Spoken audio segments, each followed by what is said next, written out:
रीटा रानी जी पंजाब से। राधे राधे महाराज जी।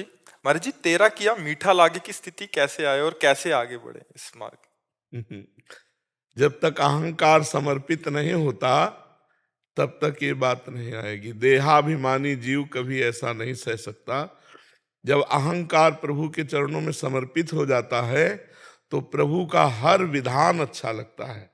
अपने प्यारे के द्वारा किया हुआ हर विधान प्यार में लगता है।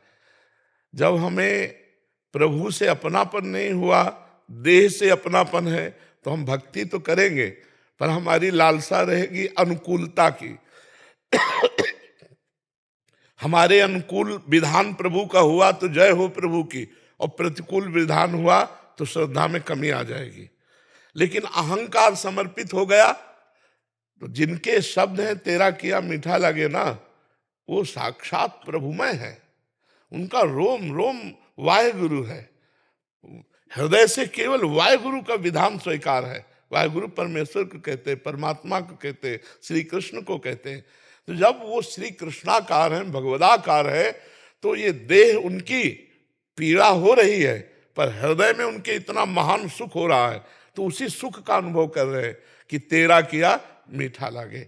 अच्छा विचार करो, अग्नि, दाहिका शक्ति, ये जिस प्रभु की प्रकट की हुई है उन प्रभु को जला सकती है क्या? तो देखने में तो लग रहा है कि गुरु अर्जन देव को तपाए हुए तवे पर बैठाल करके तप्त बालू डाली जा रही है और उनको विवश किया जा रहा है, लेकिन हृदय इतना शीतल है भगवान के चिंतन में कि उसका तनिक भी प्रभाव नहीं पड़ रहा। पक्का मानिए, तेरा किया मीठा लागे ये उसी हृदय से निकलेगा जिसका अहंकार समर्पित हो चुका है। कोई अंग नहीं है जो पीड़ा न दे रहा हो।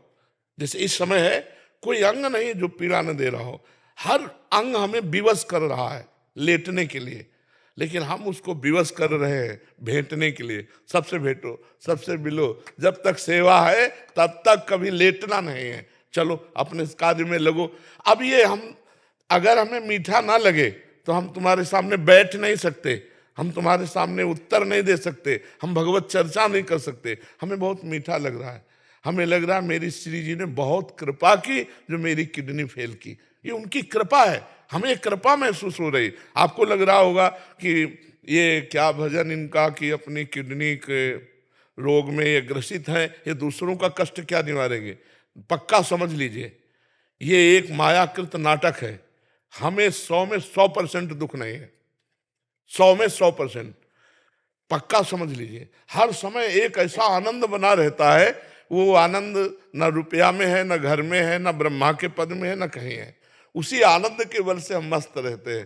तो वो गुरुजन है और हम उनके चरण आश्रित हैं। अब उन गुरुजनों को कितना अच्छा लग रहा होगा, तभी कह रहे तेरा किया मीठा लागे, हरिनाम पदारथ नानक मांगे। भगवान के नाम में डूबे हुए, भगवान के रूप में डूबे हुए महापुरुषों को एक भी, प्रहलाद जी को एक भी कष्ट नहीं हो रहा। आग में जलाया जा रहा है, विष पिलाया जा रहा है, पर्वत से दबाया जा रहा है, जल कुछ नहीं, वो आनंद मगन है। क्यों? राम राम हरि हरि उनके मुख से निकल रहा है और सर्वस्व हृदय समर्पित है प्रभु को।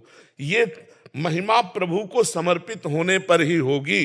लोहा कभी चमक नहीं सकता, लोहा कभी आभूषण नहीं बन सकता। ये पारस का चमत्कार है कि छू गया तो सोना बन गया और आभूषण बन के मस्तक पे रख गया। तो ऐसे ही भगवत कृपा, संत चरण रज, संत कृपा जब उदय होती है और देहाभिमान समर्पित हो जाता है तो अपने प्यारे का किया हुआ हर सुख अच्छा लगता है।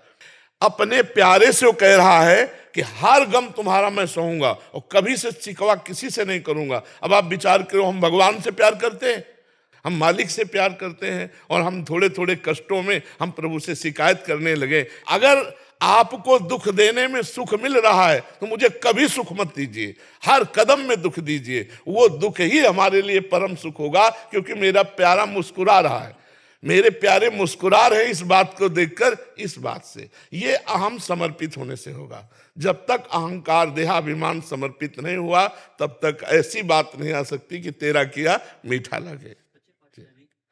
जैसे आप जी वचन करते हैं कि प्रेम मार्ग में सहचरी भाव, सखा भाव से निकुंज में अपने इष्ट की सेवा प्राप्त होती है।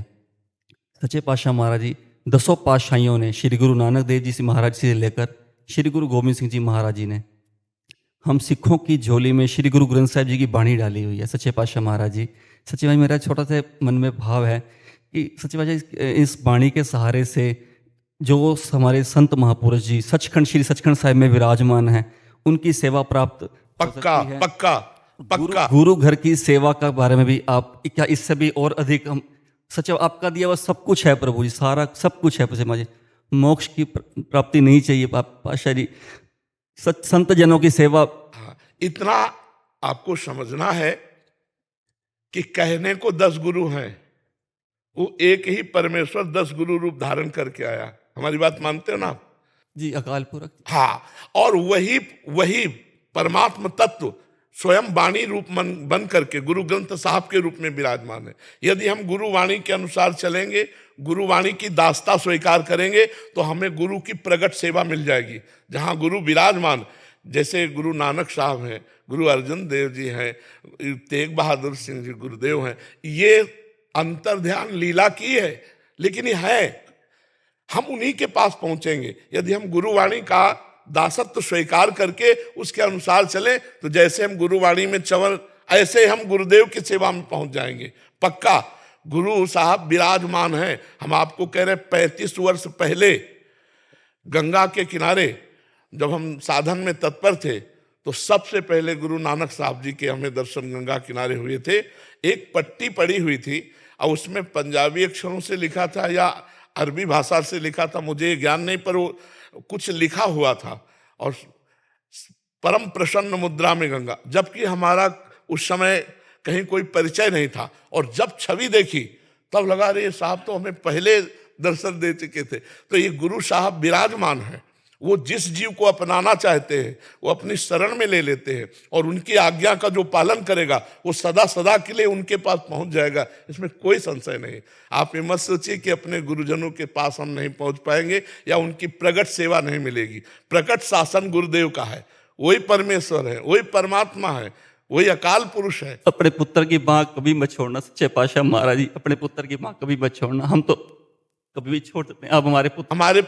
हमारे प्रभु का स्वभाव अपनो परण विसार, भगत को पूरो परण निभाऊं, जाचक जाचू कहे तो बेचे से बिक जाऊं। भगवान कह रहे मैं अपने प्रण को भूलकर अपने भक्त की बात की रक्षा करता हूं। तो अगर आप गुरुजनों की वाणी के अनुसार चलोगे तो निश्चित उस परम पुरुष परमात्मा को गुरु रूप में देखकर उनकी सेवा में सदैव रहोगे।